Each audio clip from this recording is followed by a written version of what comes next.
I'm Karen Kennedy. Again, I serve as Vice President of Quality and Patient Safety at the Indiana Hospital Association. I have the great pleasure of introducing Brittany Waggoner, who is the Maternal and Infant Quality Improvement Advisor at the Indiana Hospital Association.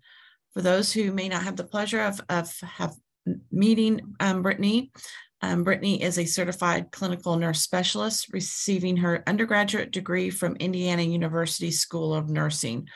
Her passion for maternal and child health started with birth of her own 2 children. She then went on to receive her graduate degree at her alma mater. Her preparation as clinical nurse specialist enabled her to serve as an advanced practice nurse, registered nurse, and specialize in maternal child health. So without further ado, I'm going to turn it over to Brittany. Thank you, Brittany. Hi, thanks so much, Karen. I'm going to go ahead and share my screen here.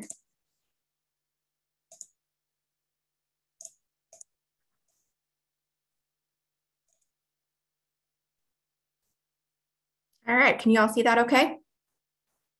Yes. Yes. Okay, perfect. So yes, good morning. My name is Brittany Waggoner, and I am a board certified clinical nurse specialist, and I get the absolute privilege of serving as the Maternal and Infant Quality Improvement Advisor here at the Indiana Hospital Association. I'm honored to be able to be here with you today to share some of the infant and maternal health data and really how it applies to critical access hospitals here in the state of Indiana. So let's go ahead and dive into some maternal mortality here in the state of Indiana. When we discuss maternal mortality, it's super important that we understand some key definitions. So pregnancy-associated deaths, which is sort of the umbrella term for all maternal deaths in Indiana, is a death occurring during or within 1 year of pregnancy, irrespective of the cause. Pregnancy-associated but not related deaths is a death during pregnancy or within 1 year at the end of pregnancy from a cause that is not related to the pregnancy at all. So this may be like a motor vehicle accident or a homicide or suicide. Pregnancy-related deaths are a death during pregnancy or within 1 year of the end of pregnancy from a pregnancy complication. So really a chain of events initiated by the pregnancy or the aggravation of an unrelated or underlying condition by the physiologic effects of pregnancy. You can see here that from 2018 through 2020, and these are all pregnancy-associated deaths, were led by overdose, both accidental and undetermined intent, homicide, motor vehicle collision, suicide, and so on. I won't read those all to you. But when we really dive in and pull out those pregnancy-related deaths from 2018 through 2020, you can see that the leading cause of those deaths, again, directly related to the pregnancy, were led by postpartum cardiomyopathies, sepsis, cardiomyopathy, other embolism, mostly amniotic fluid embolisms, ruptured ectopic pregnancies, mental health conditions, anxiety disorders, cardiovascular accidents, preeclampsia, and then hemorrhage, and then so on. And we do not currently have enough documented cases for maternal mortality to say that any of this is statistically significant. But as we go throughout the years, hopefully the next couple of years, and get more information on these deaths, we will be able to dive into these with a little more detail.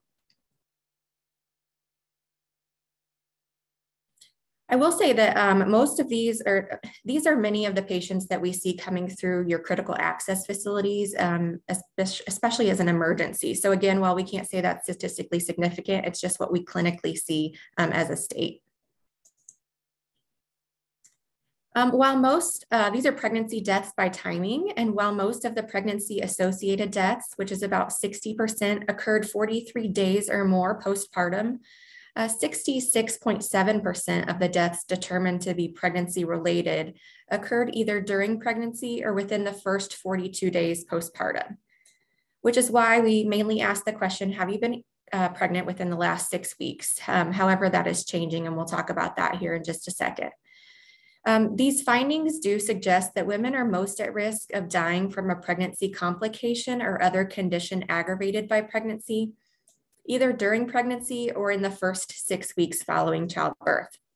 However, their risk of dying from other causes, including injury or other medical conditions, is highest more than 6 weeks after childbirth. So it's really critical that when any woman of childbearing age is presenting to your facility, that you are asking the question, are you pregnant or have you been pregnant within the last year? So you'll probably see a really shift in asking during the time frame of that 6 weeks postpartum. And now we're shifting to, have you been pregnant within the last year? And here's why. And again, this is potentially to capture some of those patients with postpartum conditions that so many women that we see come through the Maternal Mortality Review Committee are sent home to later die, usually within the next 24 hours. Unfortunately, again, we do not have enough data to show statistically significant any of these findings. They're all clinical in what we're finding through the Maternal Mortality Review Committee. But again, particularly with those postpartum conditions, many times these complications are just missed because we simply aren't asking the question, have you been pregnant within the last year?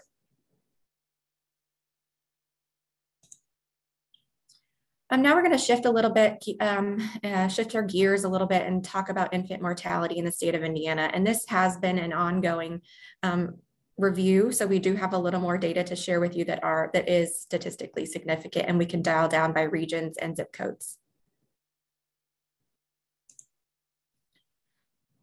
This is actually hot off the press, comes from the Indiana Department of Health's recent 2023 infant mortality report that has not officially been published on the actual IDOH page, but I did get the permission to share some of the findings with you today. So you are actually the first group that I'm sharing this with. So according again to the Indiana Department of Health's 2023 infant mortality report, which is what you see here, here are the infant mortality rates from 2012 to 2021. You will notice that while we were on the decline starting in 2017, that we have seen an increase in 2020 and 2021. Indiana is above the United States rate, which you can see there in the yellow, which does continue to be on the decline. And we're also well above the Healthy People 2030 goal that you will see there in red. And these rates are based on deaths per 1,000 live births. And Indiana clearly has some work to do.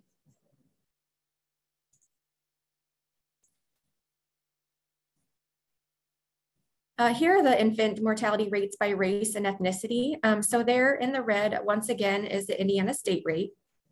While we have made great strides with our non-Hispanic Black rate, it still remains almost 3 times higher than that of our non-Hispanic white rate.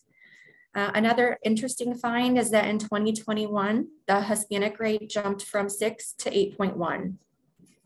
The non-Hispanic Black rate remained the same from 2020 to 2021, and the non-Hispanic white rate continues to be on the decline. So the racial disparity here clearly exists.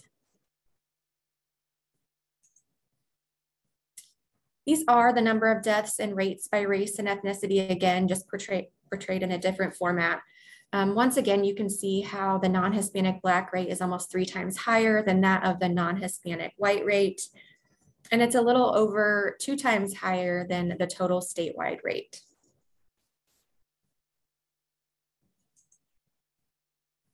And now we're really going to take a look at infant mortality by hospital region and take a look at some critical access hospitals that are located in each region.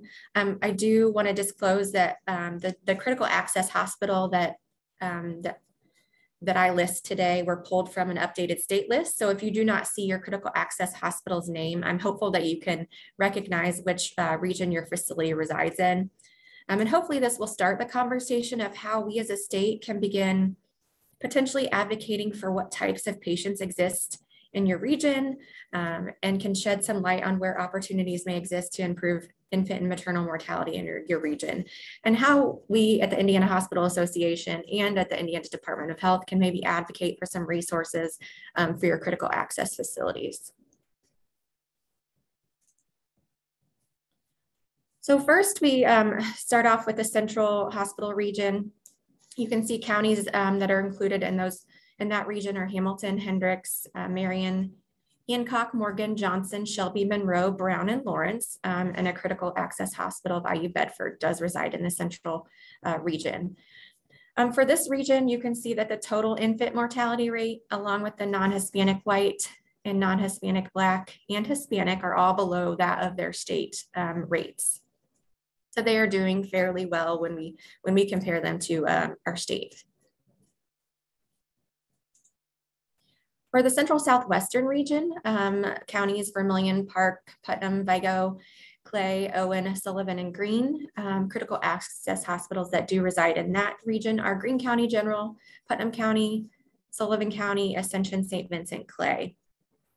Unfortunately, their total infant mortality rate is higher than that of the state rate, along with the non-Hispanic white and the non-Hispanic Black. I do want to just note that those depicted with the 1 asterisk are rates based on counts less than 20, so less than 20 deaths, and it's considered to be unstable, and so we should interpret that with caution.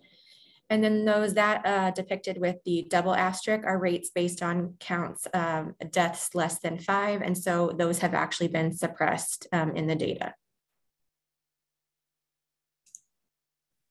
For our Eastern hospital region, counties include Howard, Grant, Blackford, Jay, Tipton, Madison, Delaware, Randolph, and Henry.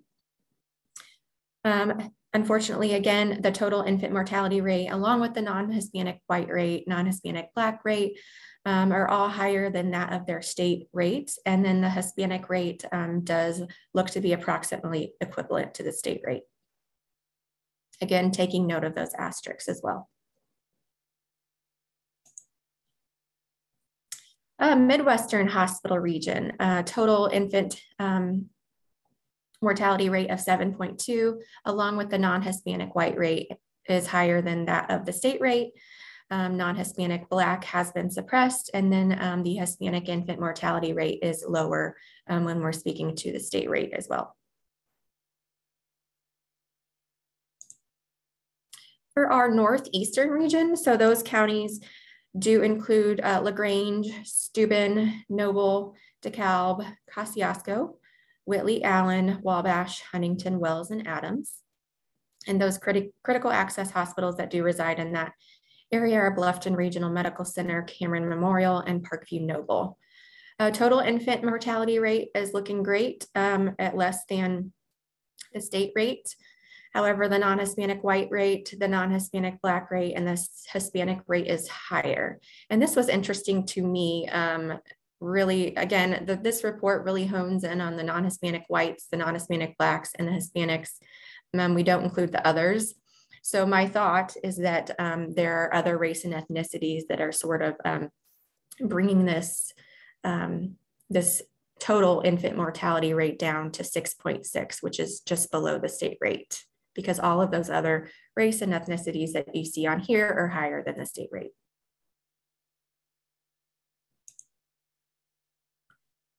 So our northern region, which includes LaPorte, St. Joseph, Elkhart, and Marshall, critical access hospitals that reside in those counties are Community Hospital of Bremen, Plymouth Medical Center. And so their state rate of 8.2 for infant mortality is higher than the state rate, as is their non-Hispanic white, non-Hispanic Black infant mortality rates, and then their Hispanic rate of 7 is just lower than that of the statewide rate.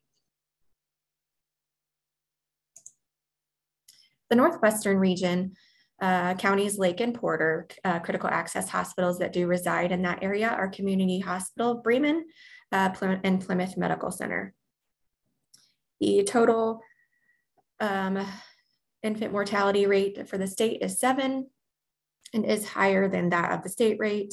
Their non-Hispanic white rate is lower than that of the state rate, non-Hispanic Black higher than that of the state rate, and their Hispanic rate is lower at 7.4 than that of the state rate. Southeastern region, which include counties of Wayne, Rush, Fayette, Union, Decatur, Franklin, Ripley, Dearborn, and Ohio. Critical access hospitals that reside in that area are Margaret Mary, Rush Memorial, Decatur County Memorial. Total infant mortality rate is lower than that of the state rate, which is at 6.2. Their non-Hispanic white infant mortality rate is higher at 6.5, along with their non-Hispanic Black rate is also higher as well. And those Hispanic rates have been suppressed due to that count being less than 5.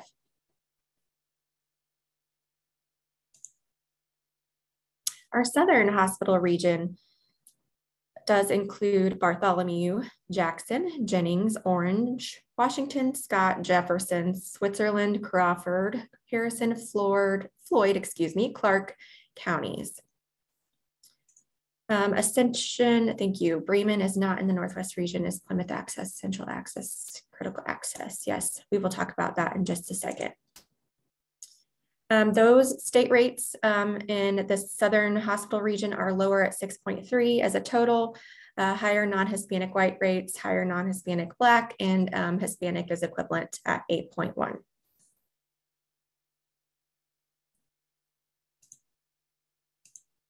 For the Southwestern hospital region, at 6.1 is lower than that of the state rate. Non-Hispanic white is lower at 5.1, and then your non-Hispanic Black population is higher than that of the state rate. Hispanic is lower at 6.6. This does include counties Knox, Davies, Martin, Gibson, Pike, Du Bois, Posey, Vanderburgh, Warwick, Spencer, and Perry. And your critical access hospitals are Ascension St. Vincent, Warwick, Davies Community, Perry County Memorial, and Deaconess Gibson.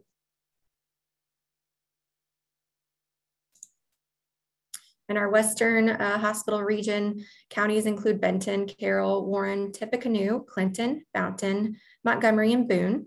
And critical access hospitals that do reside in that area are Ascension St. Vincent, Williamsport, IU Health Frankfurt, Union Hospital, Clinton. That lower than the state rate at 6.3 as a total, higher in both non-Hispanic white and non-Hispanic Black infant mortality rates, and a lower Hispanic rate than that of the state. I just included this slide. It shows county level infant mortality rates. It does show the 10 highest stable infant mortality rates that those counties listed there: Adams, Shelby, Marshall, Delaware, Vigo, Lake, Grant, Elkhart, Noble, and St. Joseph. And then those critical access hospitals that do reside in some of those counties are there to your right: Adams, Community, Bremen, Plymouth, and Parkview Noble.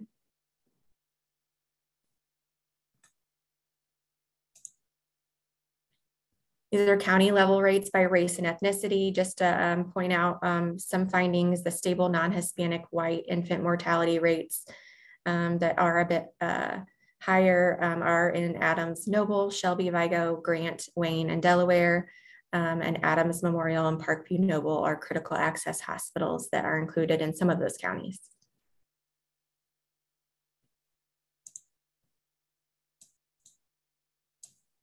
This slide really looks at causes specific to infant mortality by race and ethnicity. Perinatal risks are the most common cause of infant deaths. And what perinatal risks are, they're conditions that affect an infant that originate during pregnancy, during the birth process, or very shortly following the birth. Some practices to reduce perinatal risk deaths are to promote early, accessible, quality prenatal care, to improve overall health and access to care for women of all childbearing age. The racial disparity is particularly pronounced when perinatal risks are the underlying cause of death. As you can see, that these perinatal risks are almost half of those deaths when looking at the non-Hispanic Black rate. And when comparing them to their counterparts, they're significantly higher. So it's important that we are asking, some social drivers of health questions to get down to the root cause of why this race is disproportionately impacted.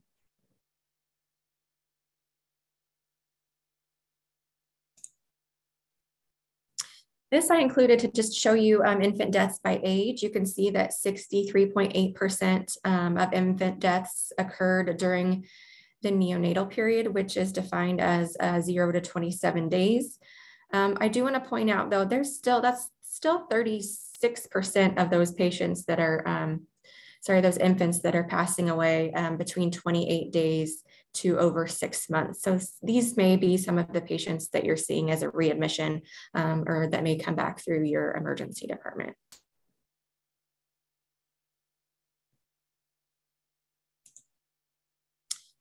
Here is a map of counties with and without inpatient delivery services.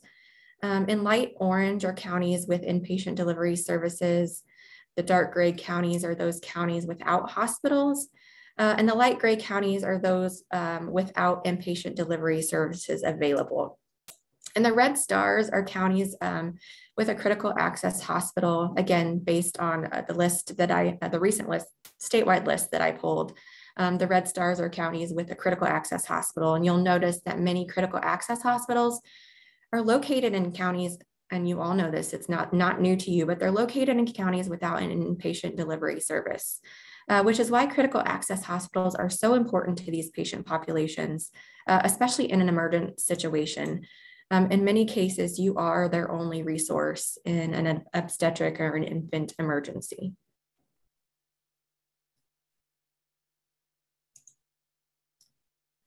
Maternal and child health is a high priority for the Indiana Hospital Association and its member hospitals and health systems.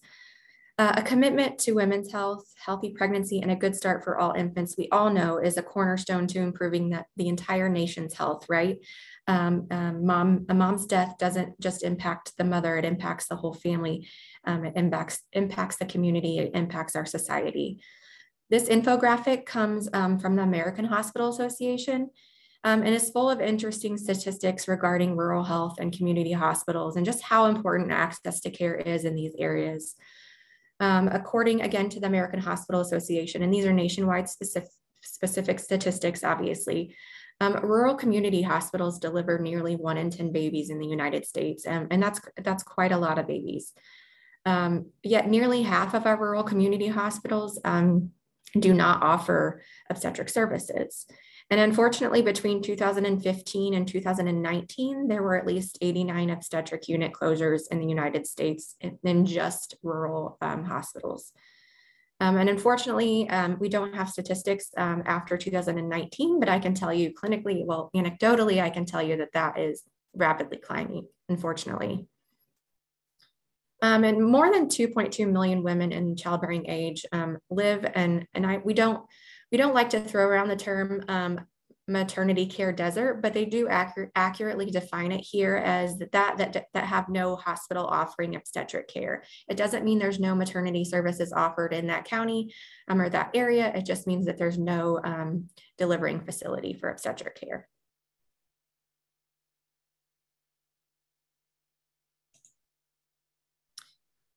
So implications for critical access hospitals, how you guys can come to the table and potentially help with this catastrophic thing that we're going through here in the nation.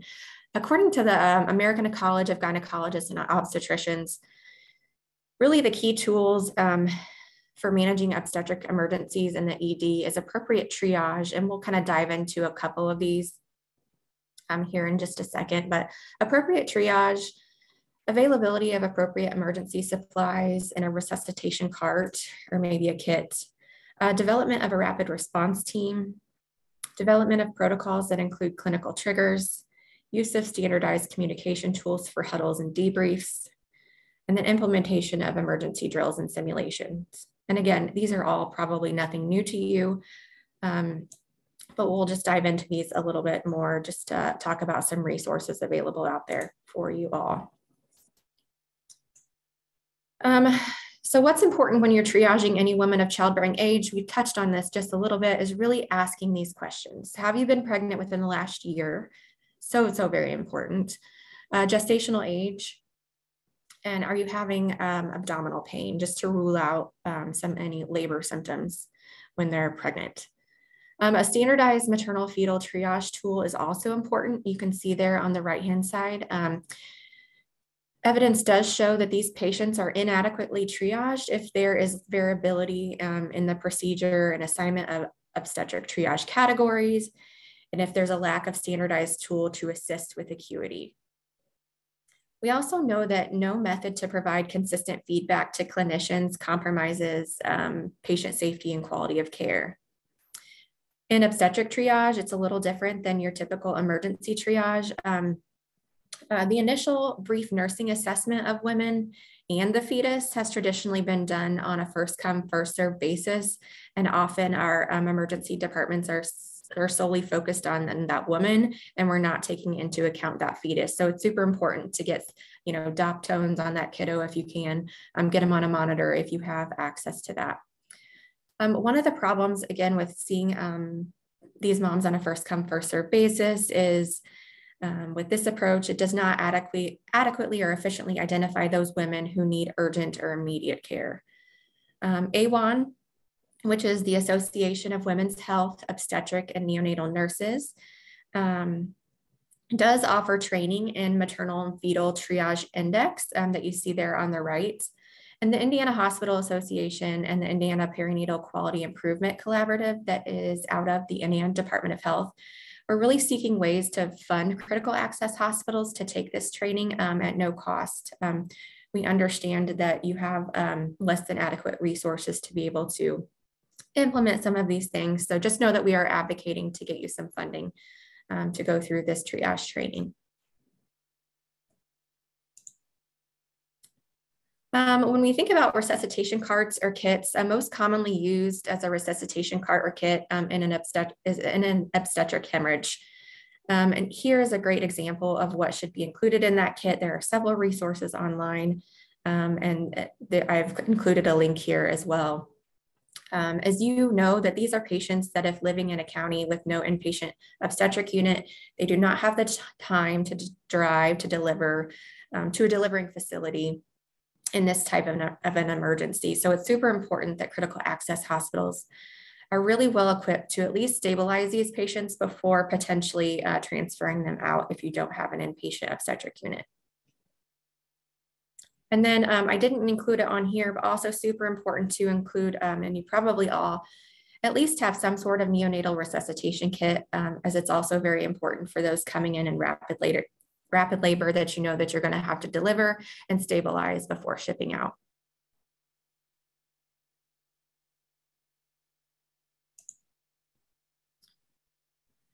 Some emergencies, like obstetric hemorrhage, are truly sudden and catastrophic.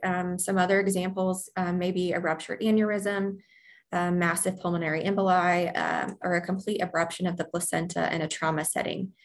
However, many emergencies are preceded by a period of really instability during which timely intervention may help avoid disaster. So this is when we really look to like our rapid response teams for obstetric emergencies, who are designated skilled responders who are ready to intervene during such emergencies. And we understand that this may look a little different for each critical access facility. Even without the use of a rapid response team, nurses and other bedside caregivers need to recognize that certain changes in a patient's condition can indicate an emergency that requires immediate intervention. And these include some events commonly referred to as triggers, which you can see there on the left-hand side. And this is the modified early obstetric warning sign system. So these are some of those triggers that you may be able to build into your electronic health record to be able to alert you that just something's not right with this patient and we need to do something additional. Again, these triggers may mandate further actions by the healthcare team according to protocol, such as bringing a tending physician to the patient's bedside immediately, but really just determine the best structure for your rapid response team. While some of you may not even have a respiratory therapist in-house, kind of identify who your key obstetric providers would be in an emergent situation and initiate some sort of rapid response and understand the triggers that may be leading to some of these emergencies.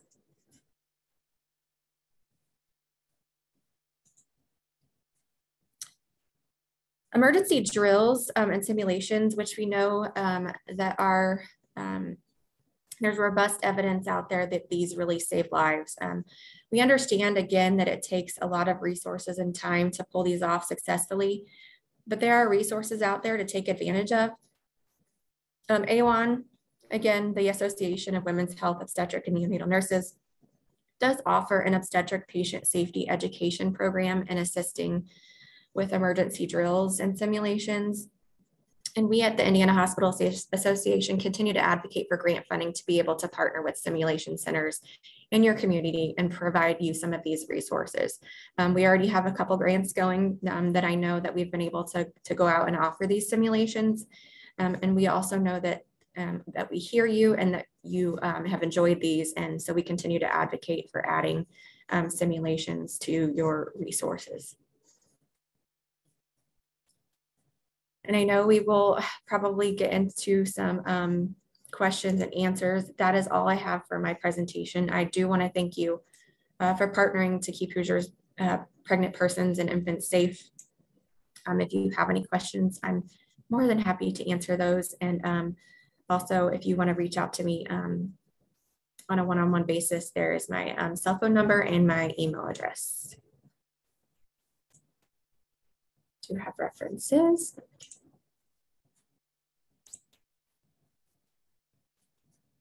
Hi, Brittany. Thank you so much. We do have just a few comments and questions. I think it goes in when you were discussing the rates. Andrea says Bremen is not in the Northwest. Is Plymouth Medical Center critical access? I can answer the Plymouth Medical Center is not critical access. Okay. And then Dawn says she's confused. Parkview Noble is not critical access, but Parkview LaGrange is critical access. Okay. I don't know if that was just a yep. So they're all yep, they're all pulled from a statewide list. And I had Becky Royer also sent me a list and another. So we kind of crosswalked all of them and did the best we could at identifying those. So I'm definitely going to take note and edit the PowerPoint, and we can send it out when it's edited for sure. And Dana from Ascension St. Vincent says, you know, they have the hospital in Randolph County that delivers babies. Okay, I'll make that edit as well. Okay. Thank you to all three of you for pointing that out, and we will get that corrected. And let me double check in that there's no questions in the Q&A.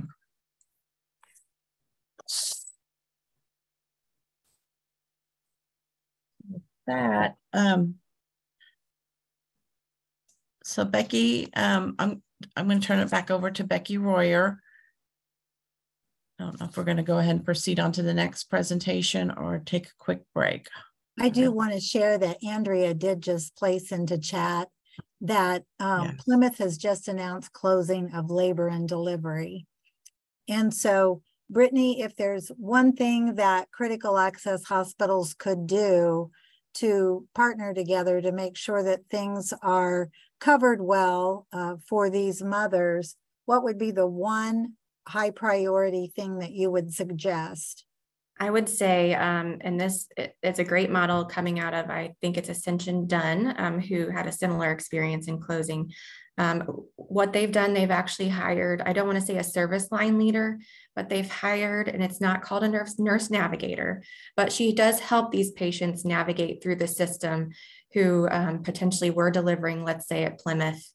And I've reached out to her to see if we can have some sort of webinar or partner together in what their model looks like and helping those patients navigate through the system and what they're doing for those moms who are left pregnant without that delivering facility. And so far it's worked marvelous for them. So they have one person being able to do this and navigating them through the system during their entire pregnancy and postpartum. I would also add that something you can do outside of that is, I think, the simulations. The simulations are so important. We know they save lives. We know that a lot of governing bodies are coming down and saying that there does need to be simulations. There does need to be education with our ED providers to understand what a hypertensive emergency is. And actually, that's what we see the most postpartum, I think, are those hypertensive emergencies postpartum that are getting missed, sent home, and unfortunately passing within the next couple of days. So really just focusing on education and simulation and recognizing those signs and symptoms postpartum as well. Perfect, thank you. Any other questions for Brittany? I know this is a super important topic and definitely an area where we need to partner together with all of our groups. Certainly substance use disorder, big issue in the state. Any comments you would like to share there, Brittany? I really think, so what we're doing now as a pilot, we're piloting 10 to 20 facilities and standardizing their diagnosis. We're standardizing their screening and diagnosis of perinatal substance use, and then standardizing the referral process and treatment process. With that, then expanding it to the critical access hospitals. So really, it's really just identifying and screening those patients, again, getting them to where they need to go. We understand there's a lack of resources, but hopefully this pilot will shed some light on that and be able to advocate for resources, particularly within those rural areas. Great. And Tammy is asking in chat, how do we at critical access hospitals key in on mom after birth for difficulties? That's a great question. I think it starts with our inpatient facilities, really doing a timely follow-up with those patients. I really think it's really just asking the question of all women at childbearing age, have you been pregnant within those within this last year, to be able to hone in on those difficulties. Unfortunately, a lot of the moms we see coming through the maternal mortality review committee are those moms who were just simply not even recognized as having a birth difficulty at all. So they're not even asking the question. So I think that is key. I hope that answered your question, Tammy. If not, you can type in the chat. Obviously, a navigator is a best case scenario to help navigate every delivering facility to help navigate all pregnant patients. There are a lot of resources out there like My Healthy Baby. There's a lot of doula programs that follow these patients postpartum as well. I think those are key aspects and important to make the mom recognize that something is going on postpartum and maybe seek care before she's coming into your doors. Thanks, Brittany. Madeline, go ahead. I love Adams. Thank you, Madeline, for bringing that up. Adams has a great program in place that really keeps a close tabs on their moms after delivery. Their care model is beautiful, and we reached out to them to see if they would like to share that.